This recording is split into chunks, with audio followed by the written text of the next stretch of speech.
Olá, bem-vindos ao meu canal. Eu sou a doutora Lilian Aragão. Hoje vamos para mais um episódio e o assunto de hoje é infertilidade. E para isso eu convidei a doutora Alessandra Evangelista, especialista no assunto.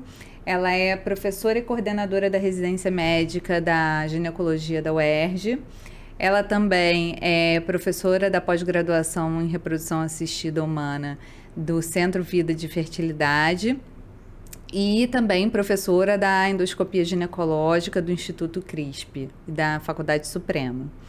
Então, é um prazer ter você aqui, Alessandra, para falar sobre o assunto. Tenho certeza que vocês vão aproveitar muito o assunto com ela aqui. Uma pessoa muito competente, muito estudiosa, então tem assunto para muito tempo aí, né? Bom, vou começar agradecendo. Muito obrigada pelo convite. É sempre um prazer conversar com você e conversar sobre um assunto que, sem dúvida alguma, domina, né, os meus dias, meu consultório, que é o que eu faço no dia a dia, e realmente eu gosto muito de conversar sobre o assunto infertilidade, que eu acho que é muito importante. E é um assunto muito procurado atualmente pelas mulheres, né? A gente trouxe esse tema porque muitas mulheres têm curiosidade sobre o assunto, né? E muitas também dúvidas de quando a gente consegue determinar quando a pessoa está infértil, quando ela precisa procurar ajuda, em que situações isso acontece. Então, é um vídeo que vai ser esclarecedor para muita gente, né? Então, acho importante, Lê, a gente começar a falar sobre a reprodução humana, né? Como é que se dá a reprodução humana? Para as pessoas começarem a entender a fisiologia e saber em que pontos chaves a gente vai ter que depois, né, trabalhar naquelas pessoas que não conseguem ter o sucesso da gravidez, né? Eu acho super relevante a gente entender todo esse processo, né, da reprodução que a gente chama fisiológica, ou seja, né, do que está acontecendo no organismo da mulher e também do homem. Sem dúvida nenhuma, desse casal que está tentando gestar de maneira natural. Então, a gente sabe que nós já nascemos com todos os nossos óvulos. Então, as mulheres já na barriga da mãe, quando a gente tem aproximadamente aí 5 meses de vida intrauterina, a gente já faz todos os óvulos. E ao longo, né, dessa vida intrauterina, a gente vai perdendo os óvulos. Aproximadamente 6 a 7 milhões de folículos quando a gente está aí com aproximadamente 5 meses. Ao nascimento, isso já caiu para 1 milhão de folículos. E só para ficar bem claro, é dentro do folículo que está o óvulo. Esse folículo ele fica ali hibernando durante toda a vida enquanto ele não está no processo realmente de ovulação. Enquanto ele não vai ser usado, enquanto ele não está sendo usado. Então, quando a gente está ali por volta, né, da nossa primeira menstruação, aquilo que ao nascimento era 1 milhão de folículos já caiu para 300 a 500 mil folículos. E é por isso que acredita-se que uma mulher ao longo da sua vida reprodutiva tem em torno de aproximadamente 400 ciclos ovulatórios. Ela vai liberando, né, esses óvulos ao longo da vida. O grande detalhe é que quanto mais tarde a gente libera um óvulo, provavelmente ele pode ter aí algumas alterações genéticas já e apresentem realmente alterações na hora da confecção desse embrião. Por isso que a gente explica tanto a importância da idade, principalmente para a mulher. Mas, além desses folículos, desses óvulos, a gente também tem a parte do útero, a cavidade uterina, que é tão bem estudada por quem faz, né, esse processo da esteroscopia, como a Lilian faz, o exame. E também as trompas, que são necessárias, né? A gente costuma dizer que a trompa é o palco da vida.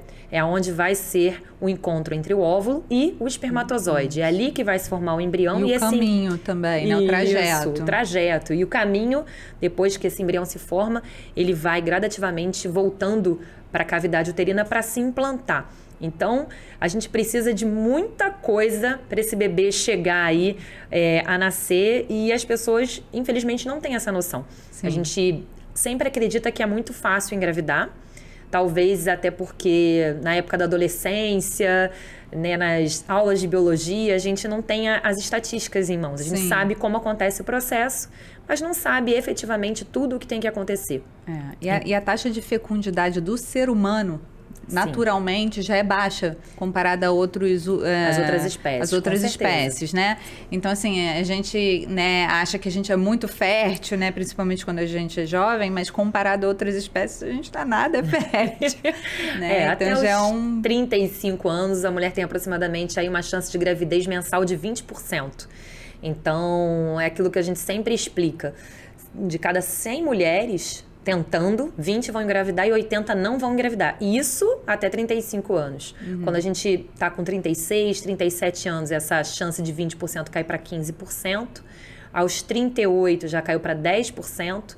Aos 40 vai cair para 5%. E acima de 40 anos, a gente tem menos de 5% de chance de gravidez natural.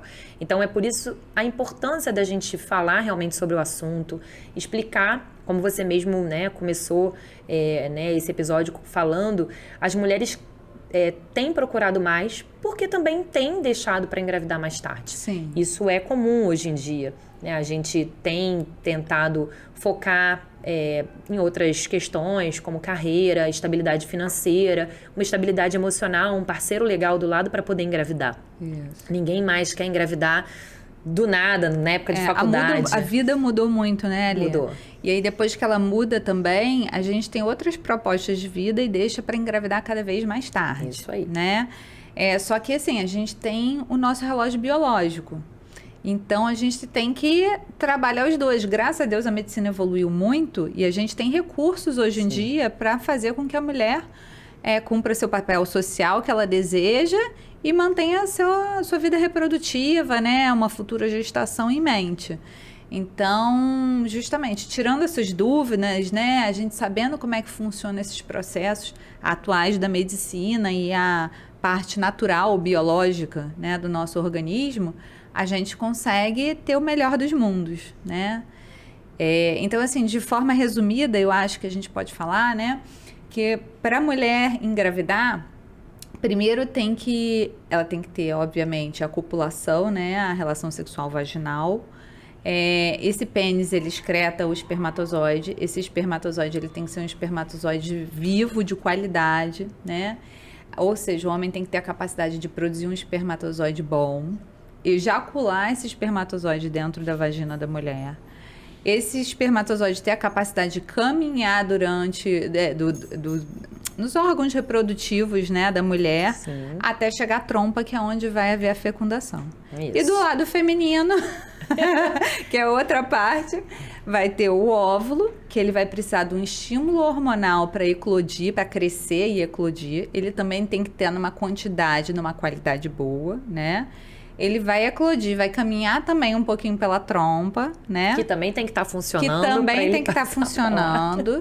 Ele tem que ser fecundado e, através dessa fecundação, ele também tem que ir se direcionando ao útero fecundado e se implantar nesse útero, que é outro processo da parte da fecundação, né? Isso aí. Então, tudo isso tem que funcionar certinho para a gente conseguir um sucesso na gravidez. E é até interessante você falar essa questão de funcionar certinho, porque eu acho que a primeira coisa que eu vejo de muito diferente hoje nos casais, as pessoas hoje em dia, elas têm uma preocupação quando elas começam a tentar engravidar.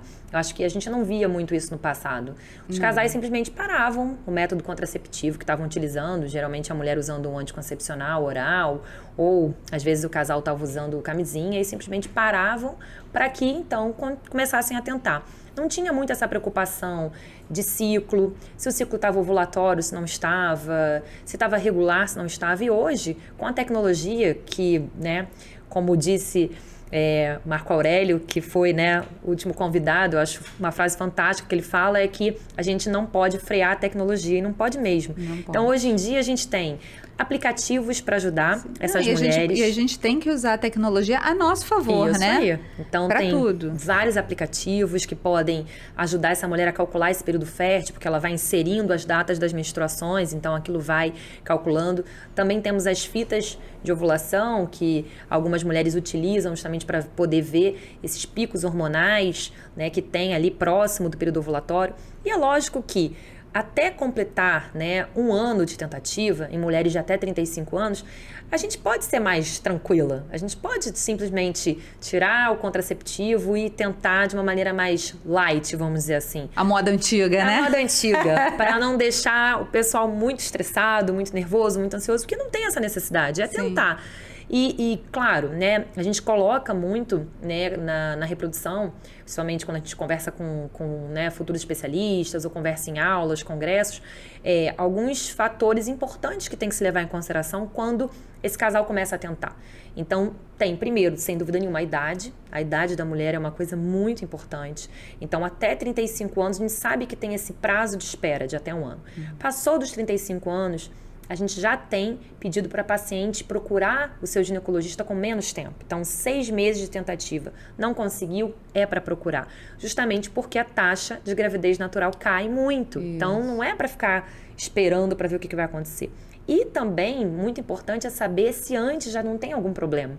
Então, se você, por exemplo, é portadora de endometriose, você não vai simplesmente esperar 1 ano, às vezes tendo cólica todo mês, tendo dor na hora da relação, para ver se vai dar certo ou não essa gravidez natural. Então, sempre nesses quesitos, procurar o seu ginecologista. Eu acho que fundamental é a gente definir infertilidade primeiro, né? Com certeza. É como a gente falou, assim, o importante é quem está iniciando a vida, né? Quer tentar engravidar, já sabe, né? Que tem esse planejamento futuro.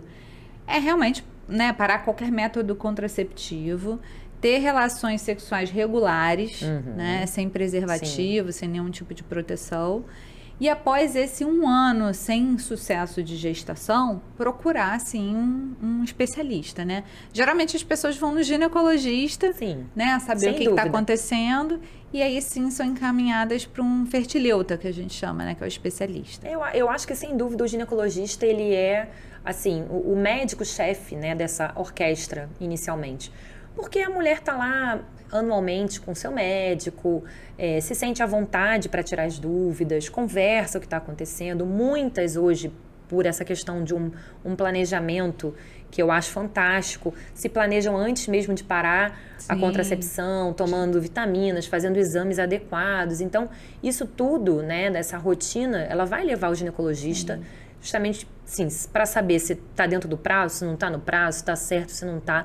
Então, realmente, a infertilidade, ela é a ausência de uma gravidez após 12 meses de tentativas regulares, né, de relações sexuais regulares e tentativa de gravidez. Acontece que a gente tem que botar essas datas limites. Assim, por exemplo, uma paciente de 38, 39, 40 anos, ela não tem que esperar mais 1 ano. Assim, é uma coisa que vai complicar mesmo. E tem situações específicas, como você falou. Às vezes a pessoa não está planejando engravidar, mas tem uma proposta de gravidez daqui a 6 meses. Faz uma ultrassonografia, vê que tem um mioma enorme.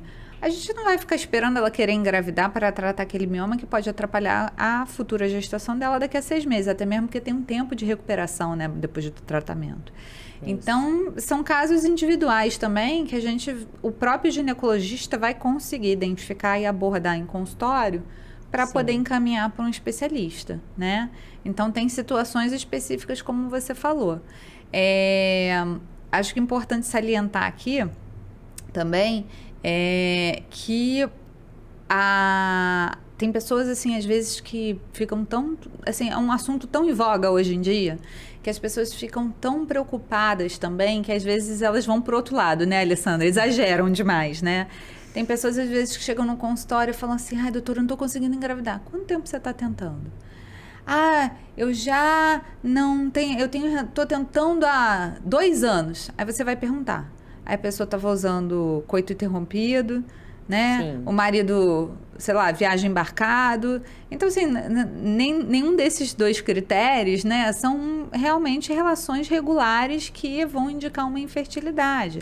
Às vezes são ocasiões que atrapalham também esse ciclo de tentativas, né? Essa situação que você citou é até uma situação bem interessante, porque muitos casais nos procuram hoje em dia por conta dessas questões de não estarem juntos no período fértil. Então, foi como a gente falou no início. Então, tem que ovular, tem que estar produzindo espermatozoide, eles têm que se encontrar, tem que dar tudo certo naquele momento da relação. Então, por exemplo, né, ele ou ela trabalham embarcados. Com certeza vai ter uma dificuldade de encontro no período fértil. Não deixa de ser uma indicação, muitas das vezes, de a gente fazer um tratamento específico, até mesmo programada, a né? depender da idade da paciente, já uma fertilização in vitro. Mas é tudo, né, obviamente feito, primeiro uma conversa, como você falou, né, uma consulta com um especialista para ver a real necessidade disso. E, sem dúvida, uma das coisas que a gente até nem comentou aqui, mas que é bem relevante, né, a ausência de ovulação, né, numa paciente. Então, aquela paciente que tem irregularidade menstrual, que ela não está menstruando de maneira regular, às vezes fica 2, 3 meses sem menstruar, e a menstruação aparece do nada, ela não consegue estabelecer esse período fértil, também é muito importante que ela procure o ginecologista, procure o especialista, que converse, porque se você não está conseguindo estabelecer, né, uma regularidade de ciclo menstrual, você provavelmente não deve estar ovulando e, consequentemente, não vai engravidar. E aí foi isso que você falou. Eu estou tentando há 3 anos, mas nesses 3 anos eu menstruei 4, 5 vezes. Então, isso é um outro fator que a gente também informa as pacientes e conversa bastante da necessidade da busca ao especialista. Isso, então acho bacana isso também, a gente comentar, né? Porque o ginecologista, às vezes, você não necessariamente precisa ir direto para um fertileuta, Não. né? Às vezes vale a pena você ir numa consulta com o ginecologista, Sim. falar, né, como é que tá as suas tentativas, fazer seus exames de rotina para a gente ver se já é uma situação, né, em que já deve ser encaminhada, ou até previamente a esse 1 ano, né? Ou se a pessoa ainda tem que mudar alguns hábitos, algumas coisas diferentes para que haja sucesso, né? Então, esse é o primeiro ponto. E aí, depois que o ginecologista vê essa paciente, né, vai encaminhar para o fertileuta. Não sei se a gente fala dos exames, né? Porque também tem isso também, eu acho que o primeiro é assim, a abordagem, né? Isso. Porque tem que ser do casal, né? Isso Às aí. vezes a gente pensa muito na questão do ginecologista, né? Que é a mulher que geralmente vai procurar essa questão. A gente, assim, raramente vê um homem procurando um urologista para falar sobre infertilidade antes da mulher, né? É bem raro. É bem raro. Então, geralmente é o ginecologista que aborda isso. Mas na consulta do fertileuta, é o casal que tem que ir, né? Porque a gente sabe que existe o fator feminino, mas também existe o fator masculino e um não invalida o outro. Então, os dois têm que ser pesquisados, né? Então, acho que esse é o primeiro ponto que a gente tem que chegar, né, Alessandra? Porque... eu acho que o principal, assim, é já pensar que o próprio ginecologista, ele já vai estar com essa paciente, conversando com essa paciente sobre os exames necessários, tanto para ela quanto para o marido. Assim, eu não vejo, obviamente, nada demais o marido participar dessa consulta, visto que o objetivo principal é, assim, por que não estamos engravidando? Mesmo que seja com um ginecologista não especialista em reprodução, que ela frequenta. Então, acho que o mais importante é pedir esses exames básicos e aí a gente vai realmente, né, como você mesmo falou, não adianta a gente focar só na parte feminina, a gente tem uma divisão das causas de infertilidade, né, de maneira bem equilibrada. Então, é 1/3 feminina, 1/3 masculino e 1/3 misto. Então, não tem mais aquela questão da gente achar que porque eu já tenho 2 filhos num relacionamento anterior, eu não preciso fazer meu espermograma, que infelizmente ainda é uma frase que a gente escuta. É importante que o homem saiba que a produção dos espermatozoides dele pode mudar a cada 72 dias. Então, ele pode ter tido uma virose, uma infecção, né? A gente está aí saído de uma pandemia de Covid, onde alguns homens apresentaram alterações seminais pós-Covid. Então, é importante que ele saiba se está tudo bem também com ele, mesmo que ele já tenha tido filhos de relacionamentos anteriores. E a gente sabe também que as próprias doenças crônicas também interferem na qualidade na produção de esperma, né? Sim. Diabetes, hipertensão, obesidade, isso aí. Consumo de álcool excessivo. Isso então, aí. tudo isso também vai interferir na qualidade de espermatozoide. Então, um homem que teve filho aos, 30 anos de idade, agora tem 40, tentando reproduzir, Já ele pode ter 10 tido anos. São 10 anos, Isso e aí. geralmente é a idade em que a pessoa já começa a ter alguns tipos de doença crônica, né? Eu acho que o ginecologista, ele começa sempre pelos exames básicos, e são exames, né, inicialmente basais, ou seja, vai pedir o espermograma para esse marido, né, vai explicar da necessidade desse exame, explicar que esse exame ele tem um período certo de abstinência para fazer, ou seja, alguns laboratórios colocam até 7 dias de abstinência, a gente geralmente tem encurtado um pouco esse período de abstinência, de 2 a 5 dias, e aí a importância de não consumir bebida alcoólica na véspera do exame. E para a mulher, aí assim, eu sempre converso muito na consulta sobre isso, eu pego uma folha de papel, Faço uma linha no meio e separo o que vai ser o exame dela e o exame dele, né? Inicialmente, o exame dele é o espermograma. Elas ficam tristes, mas eu explico. Mas é porque, assim, sem dúvida nenhuma, a nossa, né, importância nesse papel todo, a gente tem várias coisas para pesquisar. E aí, a gente pesquisa reserva ovariana. Então, a gente tem que saber como é que tá nessa quantidade de folículos dessa paciente. A gente pode estar contando folículos antrais numa ultrassonografia transvaginal basal, quando ela está ali até o 7º dia do ciclo. Então, muitas se preocupam. Poxa, mas eu vou fazer ultrassonografia menstruada. Vai fazer menstruada para a gente poder contar esses folículos. A gente também tem os exames hormonais que podem ser solicitados. Existe um exame chamado hormônio antimileriano. Ele não é um exame que vai dizer se a paciente engravida ou não engravida. Na verdade, ele vai colocar para essa paciente o quantitativo de reserva que ela tem. Então, ela vai responder bem ou mal a uma estimulação ovariana. Ela vai ter uma produção normal ou uma produção baixa. Então, está muito relacionado aí ao hormônio antimileriano. O hormônio antimileriano baixo não significa dizer que essa paciente não consiga engravidar de maneira natural. Vai sempre depender muito da idade e de outros fatores associados. E hormônios basais que o ginecologista costuma pedir, como FSH, estradiol, LH, isso tudo auxilia.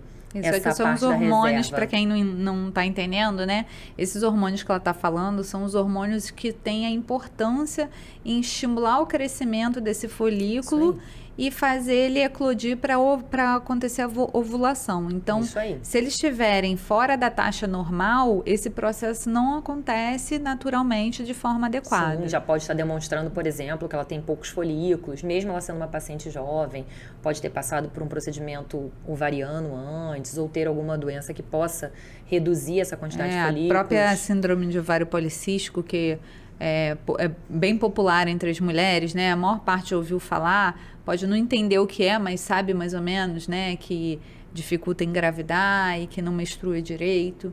Então, é um dos fatores, né? Que a gente tem que avaliar. E, além disso, ver, sem dúvida nenhuma, a trompa e ver também a cavidade uterina. A trompa a gente vê através de um exame que elas não gostam de realizar, a esterossalpingografia. É um exame... nem esteroscopia, né? Nem a esteroscopia.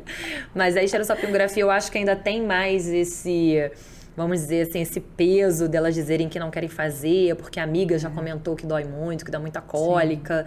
E elas já buscam aonde faz com sedação, com anestesia, porque não querem realizar. E eu costumo dizer que, assim, dor é uma coisa individual, cada paciente tem o seu limiar de dor, algumas pacientes não sentem absolutamente nada nesse exame, então é muito difícil a gente partir do pressuposto que todo mundo vai sentir dor, e é importante realizar quando a gente está, obviamente, ainda focando nessa questão de gravidez natural. Eu vejo, infelizmente, algumas pacientes fazendo todos os exames e esse eu não fiz porque doía muito, então eu deixei para lá e não avaliei. E pode ser justamente alguma questão ligada à trompa.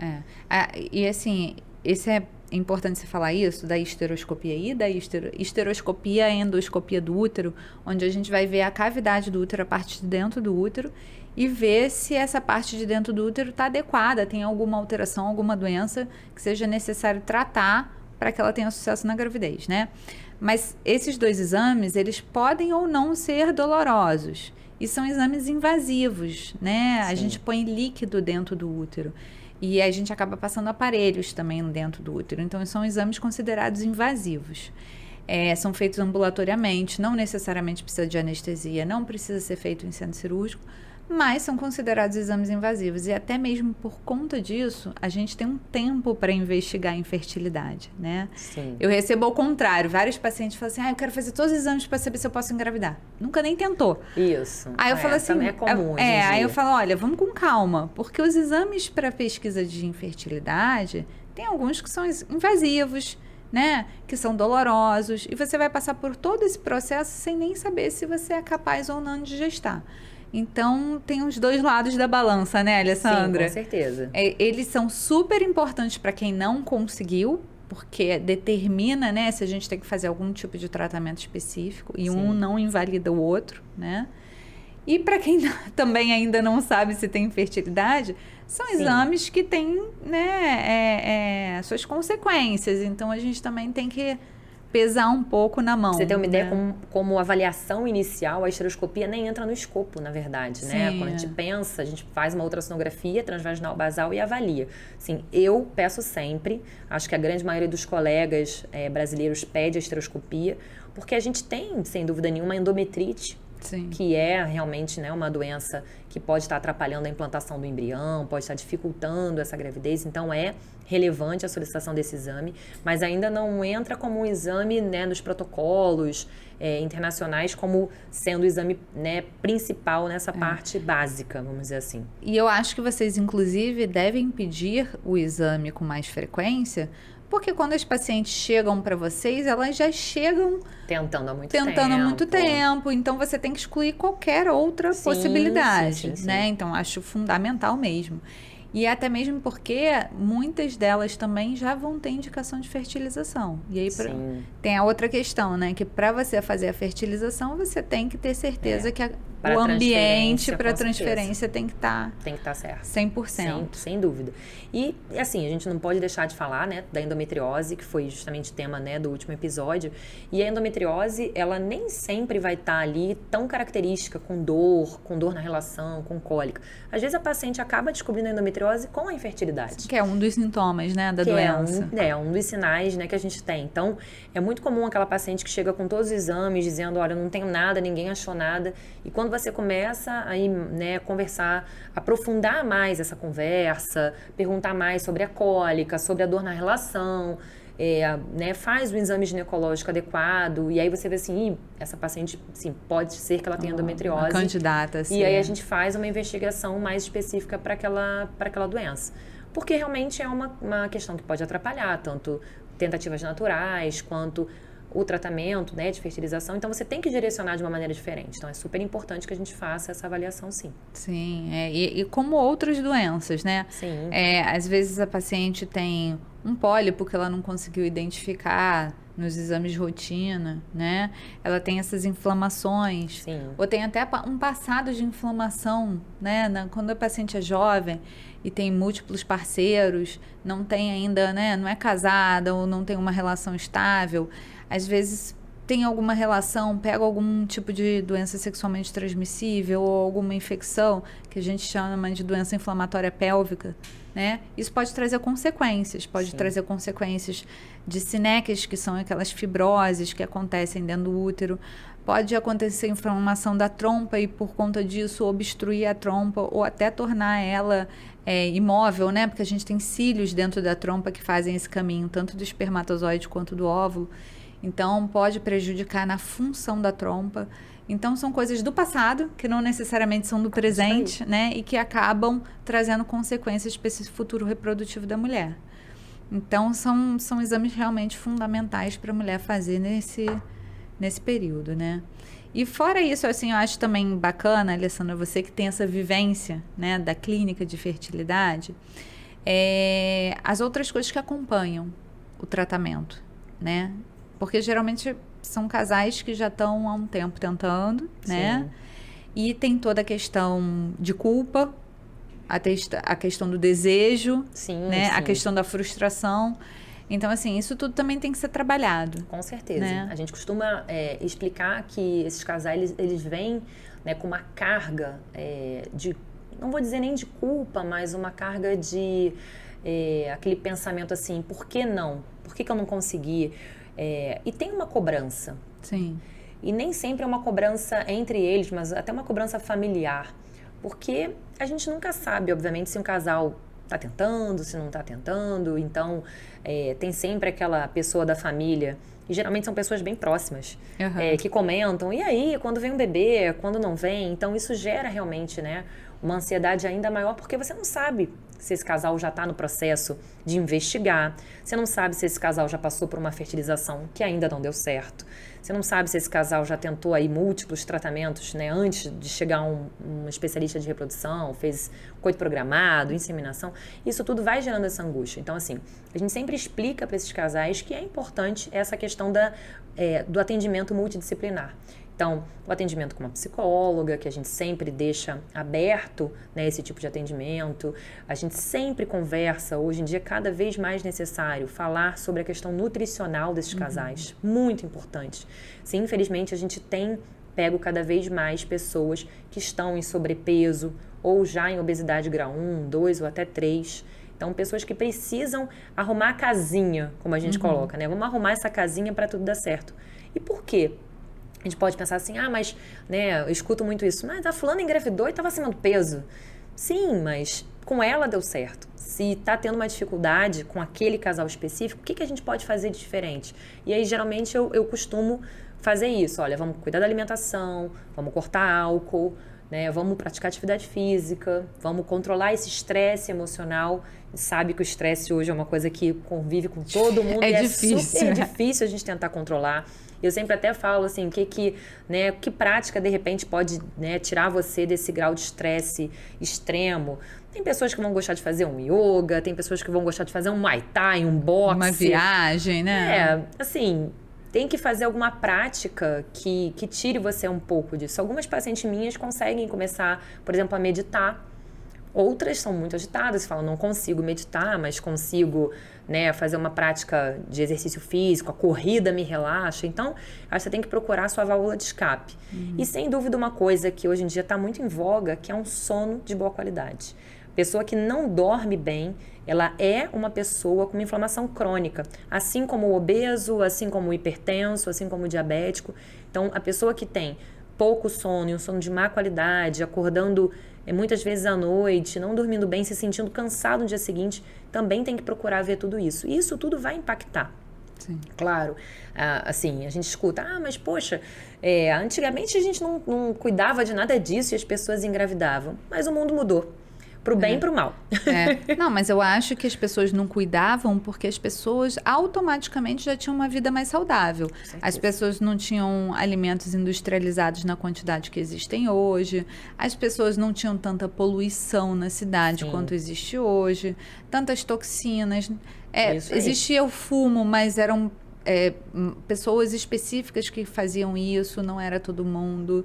As pessoas caminhavam para ir para os lugares, as pessoas não eram sedentárias. Então, assim, a qualidade de vida também mudou muito, né? Sim. Então, a gente está consumindo e vivendo em ambiente que tem toxinas ou procedimentos inflamatórios para o nosso organismo, que a gente produz mais proteínas inflamatórias, que são prejudiciais para o nosso organismo de forma geral. Com certeza. Para a reprodução também, porque vai influenciar na qualidade do óvulo, na qualidade do espermatozoide e no ambiente onde esse embrião vai ser fecundado e implantado. Então, tudo isso vai fazer diferença nesse sistema reprodutivo, né? A gente costuma botar eles numa bolha mesmo. A gente explica isso, assim, vamos botar vocês dois numa bolha, né? Vamos avaliar, e assim, as mudanças não são mudanças repentinas, e a gente tem que entender, né, e fazer o casal entender que não é de uma hora para outra.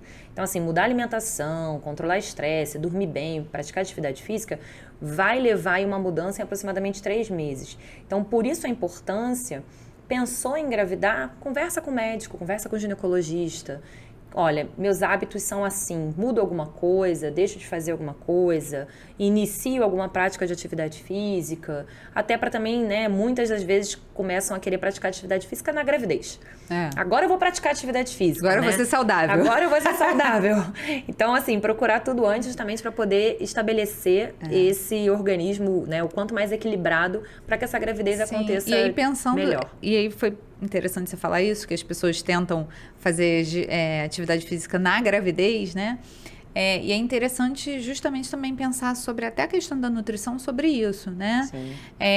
Você tendo uma boa nutrição e engravidando no peso adequado, você vai diminuir a chance de você ter doenças durante a gravidez. Doenças que podem complicar essa gravidez, né, durante o percurso. Sim. E trazer um feto prematuro, né, ou até uma perda gestacional isso avançada.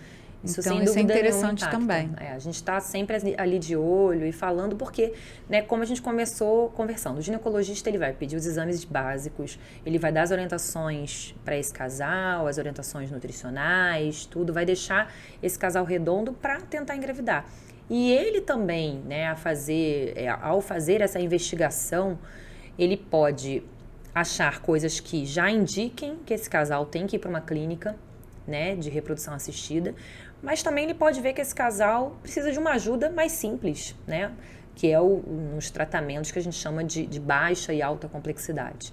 Então, é importante que o ginecologista também tenha em mãos esse poder, esse processo para falar assim, não, isso aqui eu consigo cuidar, não, esse aqui já vai para uma clínica de reprodução. Uhum. E em que situações, assim, você acha mais importante esse encaminhamento, assim? Aonde é o limite do ginecologista generalista e o limite já para o fertileuta atuar? Olha, eu acho que assim, o principal é o ginecologista ter ciência dessas taxas de gravidez natural. Eu acho que a partir do momento que ele tem isso em mãos, ele sabe o limite até para uma orientação da paciente. Eu acho que hoje em dia o médico ele passou a ser muito um tutor durante essa consulta médica. Ele não pode simplesmente impor determinado tratamento e dizer que aquilo é o certo. Eu acho que ele pode conversar com aquele casal e explicar, olha, vocês têm uma chance de tantos % na gravidez natural, a gente pode fazer algumas medicações para ajudar a ovulação, por exemplo, através do coito programado, e vocês podem, né, tentar ter atividade sexual em dias determinados que eu vou acompanhar através de uma ultrassonografia, como é que está sendo, né, todo o ciclo, né, ovulatório. Mas alguns casais podem virar e falar assim, nossa, isso gera muita angústia na gente, a gente prefere não.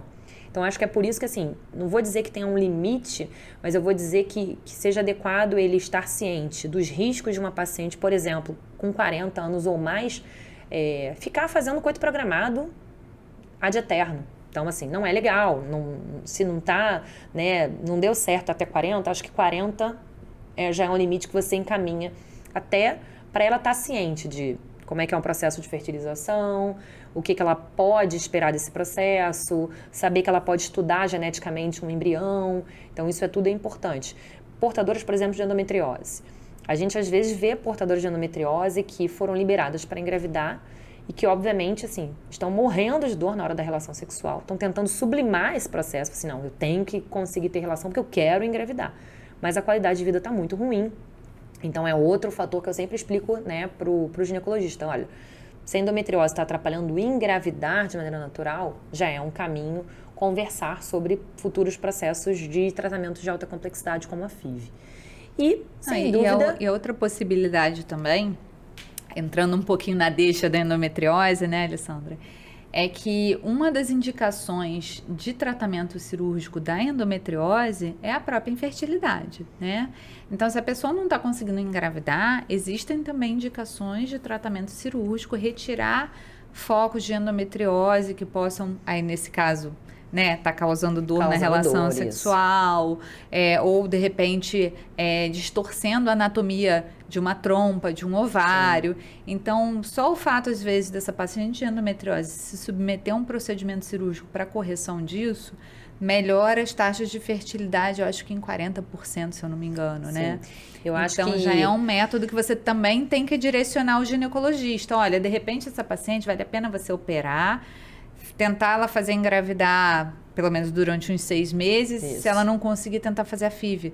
Porque, inclusive, melhoram as taxas de FIV, né? Quando você não tem um foco de endometriose ativo lá, provocando inflamação. Os guidelines, os protocolos, hoje em dia, falam muito da dor, né? Então, assim, muitas pacientes não têm a endometriose com uma queixa de dor tão importante. Então, realmente, é super relevante a gente levar isso em consideração na hora de indicar uma cirurgia. É muito difícil você levar uma paciente para uma cirurgia de endometriose, que a gente sabe, né, de todas as nuances que essa cirurgia tem, sem sentir nada. Uhum. Então, cada vez mais os guidelines separam bem essa questão. Cirurgia para quem tem dor, para realmente, né, melhorar a qualidade de vida dessa paciente em relação à dor. Eles falam bem pouco hoje em dia de opera para engravidar, operar para engravidar ou para aumentar a sua chance de gravidez natural. Saiu recente, o ESHRE, né, ano passado, a Sociedade Europeia de Reprodução deixou isso claro no guideline, falando sobre vamos levar a fertilização aqueles casais né, onde a mulher tem endometriose e tem infertilidade.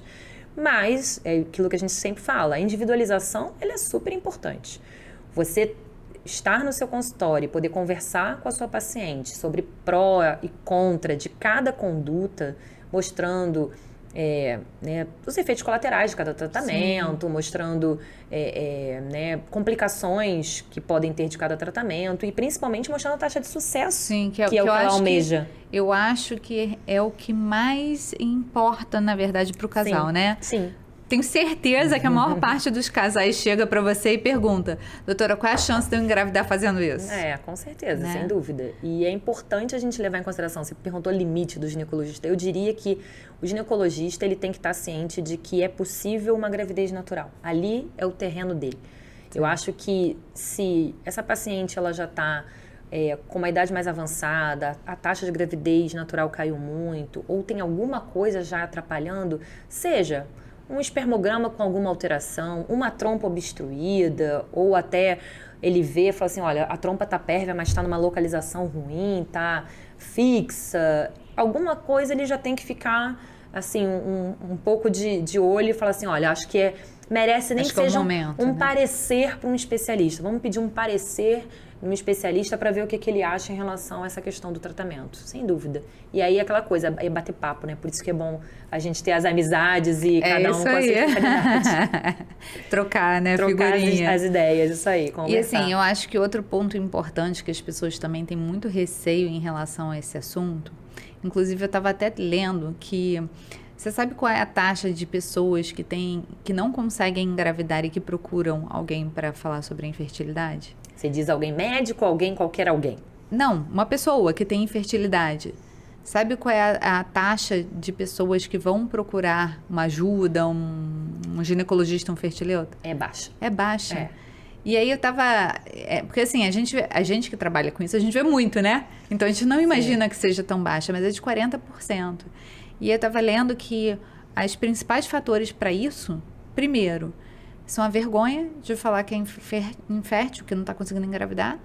E a segunda é o custo do tratamento. Sim, é uma coisa que ainda limita. As pessoas, antes mesmo de saberem quanto, elas já colocaram na cabeça que não podem, que não vão conseguir.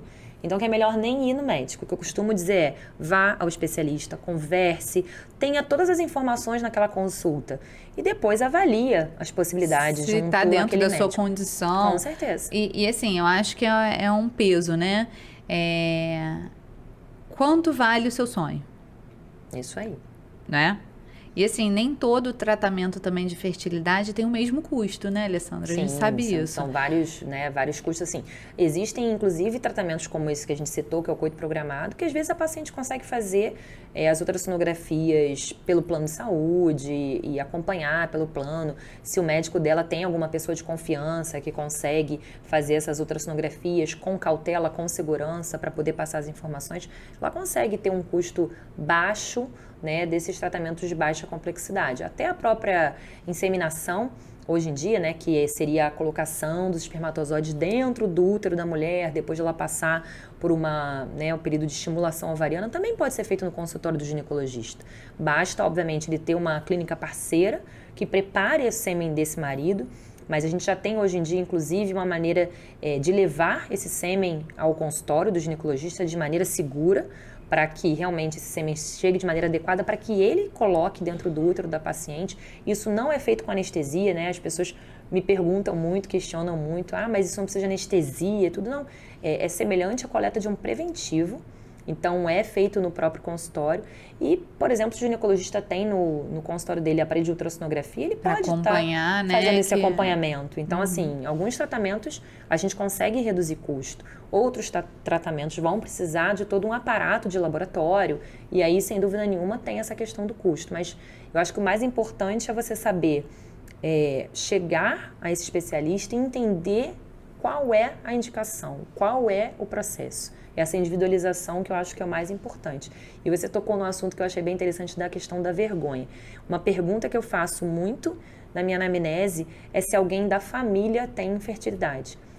Geralmente, assim, acho que 80% das vezes, olha, se tem, ninguém nunca falou. A resposta é essa. É aquela coisa assim, tipo, as pessoas não gostam de conversar. E justamente pela cobrança familiar. Eu acho que a gente tem que desmistificar um pouco isso.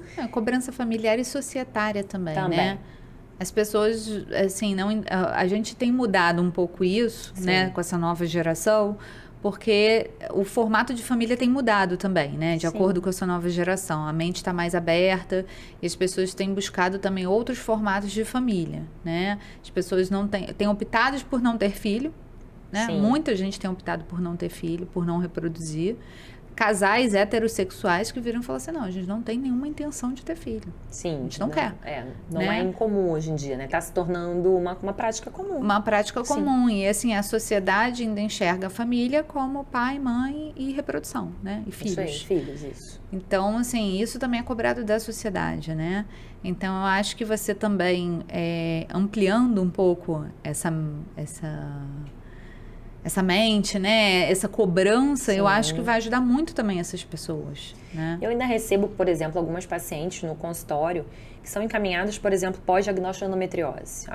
Me encaminharam porque eu tenho diagnóstico de endometriose e aí eu, né, tô casada há 2, 3 anos agora que eu descobri, eu não estava nem tentando engravidar. E se sentem, assim, até um pouco ameaçadas pela essa questão de tem que engravidar, ou olha, vai engravidar, porque senão você não vai conseguir, porque não querem naquele momento, ou nunca desejaram gravidez. Eu ainda ouço isso, assim, eu nunca pensei em ser mãe. Então, não sei se eu quero realmente seguir por esse caminho. Foi isso que você falou. Eu acho que essa questão tem que ser desmistificada. A gente tem que conseguir falar abertamente, por exemplo, né? E aí o filho vem quando? Olha, a gente está tentando, mas não está conseguindo. Não é tão fácil quanto as pessoas acham. Eu acho que quando a gente começar a colocar isso como uma verdade, talvez fique mais fácil para os casais que estão passando por esse processo até conversar, expor, saber que alguém da família também está com dificuldade igual, também está tentando igual. Isso não é falado, isso fica muito velado. E botar na cabeça das pessoas que isso não... As pessoas não têm que ter vergonha e também é uma coisa, hoje em dia, tratável, com possibilidade de sucesso, né? Então, em vez de você ficar cobrando, né? Ou familiares ficarem, às vezes, com pena dessa pessoa porque não pode engravidar, tentar dar apoio, né? Tentar mostrar caminhos diferentes, né? De ovo doação, a gente tem uma infinidade hoje em dia de possibilidades, né, Alessandra? Uma infinidade de tratamentos mães que engravidam no lugar de filhas, que às vezes tem algum problema uterino. Sim, gestação e substituição. Então, assim, tem uma infinidade de possibilidades. E, assim, existem também outras formas de ser mãe, né? A gente também tem que colocar isso, né? Com certeza. A adoção, né? Então, tem diversas formas da pessoa se realizar. Cada uma vai saber a sua forma de se realizar. Cada um tem seu caminho. Eu acho que isso é o mais importante, assim, é saber quais as dificuldades, saber quais os tratamentos que podem ser propostos, né? Saber que você realizou os tratamentos de maneira adequada e que se não houve essa gestação, por que não pensar nesses outros caminhos? Sim, eu acho que isso tudo está englobado nessa consulta com o especialista, onde a gente tem que ser bem franco e falar sobre recepção de óvulos, útero de substituição, a adoção. Sim, existem vários outros, né, caminhos, sem dúvida. E eu acho também importante falar, né, já que a gente já está falando sobre essa questão de formato familiar, ovo doação e tudo, a questão do congelamento de óvulos, né? Porque isso está super em pauta hoje em dia. As mulheres estão cada vez se preocupando mais porque estão começando a ouvir bastante falar sobre isso. E como a gente falou, estão adiando os planos de gravidez e é uma forma de você garantir, entre aspas, né? Sim. Garantir, entre aspas, de que você vai ter uma gestação com maior chances disso acontecer no futuro, né? Assim, como a gente conversou no início, né? A partir do momento que nós, mulheres, já nascemos com todos os nossos óvulos e a gente, infelizmente, a gente só vai perdendo eles ao longo da vida, deixar para engravidar mais tarde pode realmente fazer você se deparar com o problema de não conseguir com seus óvulos. Então, é muito importante que isso seja conversado pelo ginecologista. O que eu vejo hoje em dia é que as pacientes chegam, às vezes, para congelar os óvulos, orientadas pelas amigas, porque viram na televisão, porque leram numa revista. Porque a atriz importante fez. Porque uma atriz fez, mas assim, ainda recebo, obviamente, mas recebo pouco aquela coisa, não, meu ginecologista pediu para eu vir aqui entender esse processo, vir aqui conversar com você. E assim como a gente todo ano colhe preventivo, faz os exames de rotina, a gente também sempre escuta do ginecologista da gente assim, você tá usando a pílula direito? Você não quer engravidar agora não, né? E por que a gente não pergunta o contrário? Quando é que você vai engravidar? Quando é que você pretende ser mãe? Porque, bom, tô vendo aqui, você tá com 35 anos. Você pretende ser mãe? Não pretende? Se a resposta for não, ok. É o que eu sempre costumo dizer. Tudo bem. Assim, não quero, não vou e tudo bem. Agora, se a resposta é não, eu pretendo ser mãe, olha. Então, deixa eu te explicar aqui, olha, com 35 anos a chance é de tantos, com 36, 37 vai cair para tanto, né? Com 40 vai ser de 5%, assim, não deixa para pensar nisso com 40 anos. E o tratamento que nós temos hoje em dia para parar o tempo é o congelamento de óvulo. É deixar esses óvulos guardadinhos com a idade que você tem atualmente. Então, e aí a gente entra nesse outro ponto. Qual o momento ideal para fazer isso? Vamos lá. O ideal seria a gente congelar até os 35 anos, né? Recentemente eu li um trabalho que fala dessa relação custo-benefício. Então, que a faixa etária de melhor custo-benefício seria entre 32 e 37 anos. Justamente porque é aquela faixa etária onde a mulher, assim, mal ou bem já pensou bastante se quer ou não quer. Já está começando uma relação mais estável. Mais estável. E acaba, obviamente, tendo aí, né, os óvulos congelados, já tendo, obviamente, né, como bancar esse tratamento, também tem essa questão do custo financeiro. Então, até 35 seria o adequado. Sem dúvida nenhuma, até 35 seria adequado. Mas é aquilo que a gente conversa sempre. Não consegui com 35, tenho 38, quero congelar meus óvulos. Procure um especialista. Vai ver sua reserva. Por quê? Porque com certeza vai ser mais fácil congelar com 38 do que tentar os 42. Então, você ter óvulos guardados ali de 38 anos, que te permita uma tentativa com aqueles óvulos no futuro, é melhor do que tentar os 42 com uma reserva menor e com uma qualidade mais impactada pela idade. E é aquela questão, cada organismo é de um jeito, né, Alessandra? Isso aí. São duas pessoas que podem ter a mesma idade, mesma condição social, vidas em termos de saúde, né, exercício físico, alimentação parecidas, e eu ter uma reserva maravilhosa de óvulos e a minha colega não ter, ou vice-versa, né? Então, isso também tem que ser conversado, porque às vezes a pessoa chega assim, mas eu já tô com 30 e tantos anos, né? Minha colega foi e fez, nossa, não tem mais óvulo nenhum, eu também não devo ter. Então, não é bem assim, né? Tem que ser estudado, individualizado, pensado se a melhor estratégia é essa. Eu tenho até um amigo que ele fala, né, da história da irmã dele, que ele falou, congela, congela, congela. E quando ela descobriu que ela poderia, no futuro, se ela quisesse usar óvulos doados, ela falou, não vou congelar nada. Quando eu quiser ser mãe, eu pego o óvulo de outra pessoa, de um banco de óvulos, de uma doadora, e vou ser mãe. Foi isso que você falou. Acho que cada um entende essa maternidade de um jeito. De um jeito. Assim como tem, de um jeito, assim como tem casais que às vezes o marido tem algum problema com o espermatozoide e o marido não quer fazer a fertilização porque não vai ser o espermatozoide dele. Né? E tem muitos maridos que falam, não, eu aceito, vamos lá, vamos fazer. Exatamente. Então, assim, cada caso, né, cada conjunto, né, tem que ser trabalhado de uma forma, né, Alessandra? Com certeza. Mas eu acho que o ponto da congelação de óvulos é o que você falou. Quanto mais cedo a gente conseguir pensar nisso, melhor, porque a qualidade do óvulo vai ser melhor, né? Sim. E as chances de você coletar mais óvulos também, né? Sim, você como especialista pode falar melhor em relação a essa questão de sucesso e qualidade, né? A qualidade do óvulo realmente passa a ser impactada a partir dos 35 anos, sem dúvida. A partir dos 40 a gente tem um impacto muito maior, mas a partir dos 35 a gente já tem esse impacto. Então, por isso, o congelamento até 35 seria o adequado. Existe até um trabalho, né, um gráfico que eu costumo mostrar muito em consulta, onde, né, o autor tentou predizer a taxa de sucesso de ter pelo menos um nascido vivo com a quantidade de óvulos congelados a partir daquela determinada idade.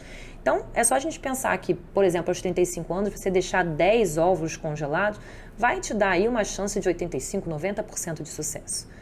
Enquanto que com 38, né, 39 anos, não adianta deixar 10 que você não vai atingir esse percentual, você vai ter que deixar 20, 25. Então, assim, claro que a gente não vai poder sempre trazer a matemática para dentro da medicina. A gente sabe que a gente é um organismo, o evento biológico nem sempre está atrelado a essa questão matemática. Mas a gente sabe que quanto mais velho congelar, mais óvulos vai precisar deixar congelados.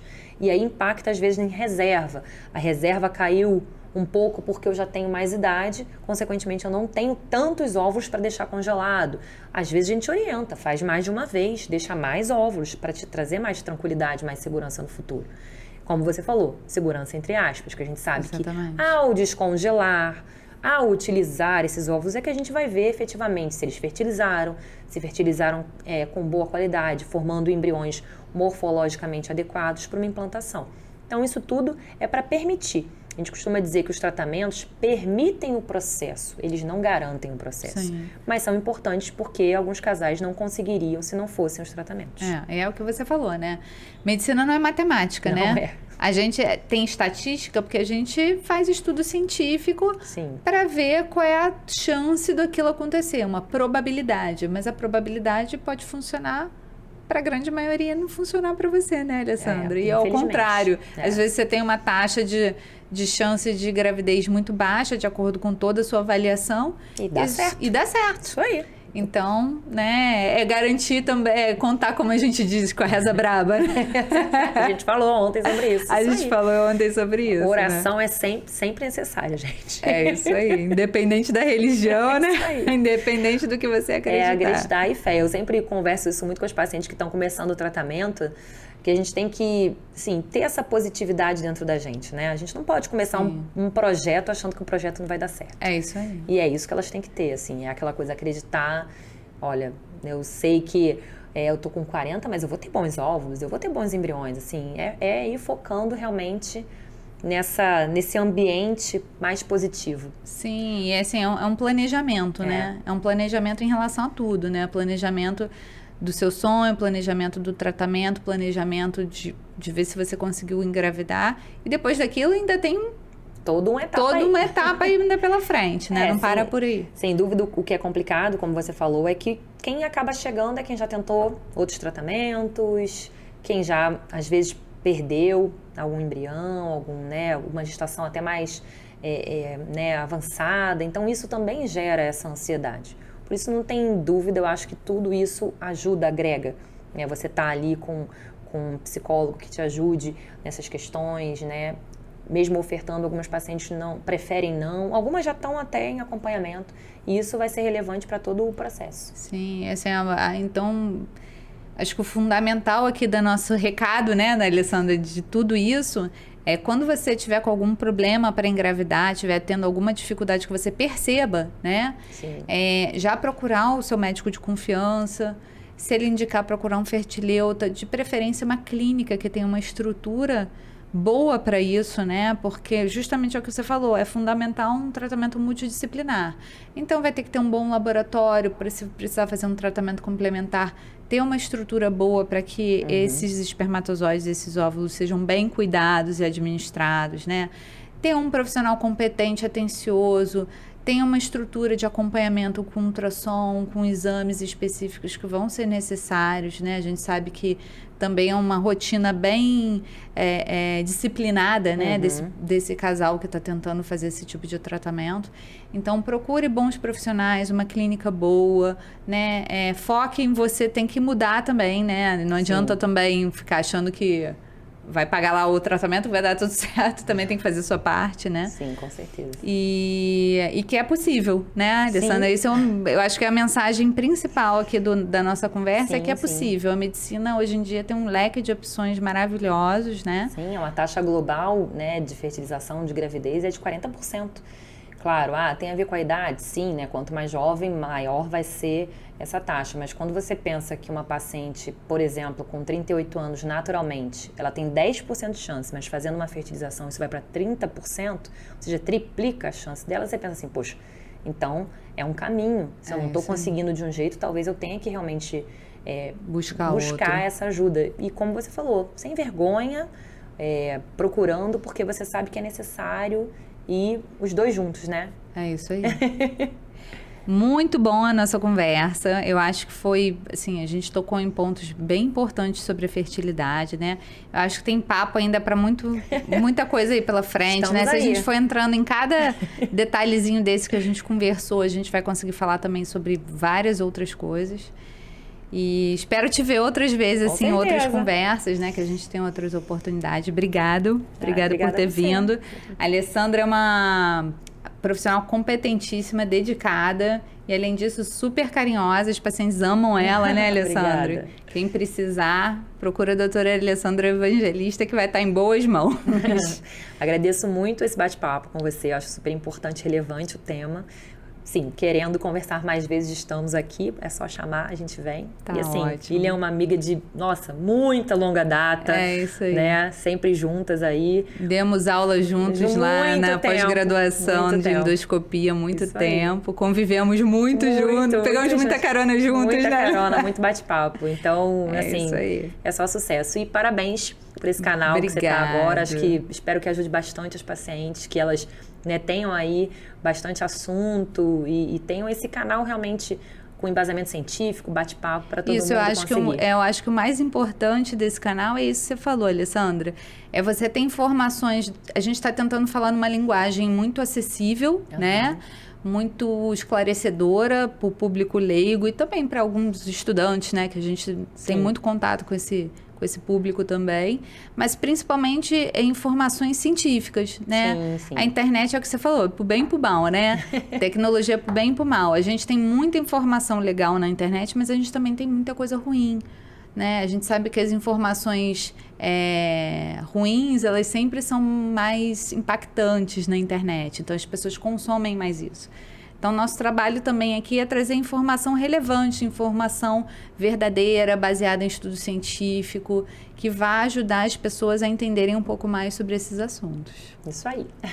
Tá bom? Então, se você gostou desse conteúdo, compartilha, curte, se inscreve no canal para você ter acesso aos outros vídeos que vão ser publicados em breve. Até breve, até mais, até a próxima.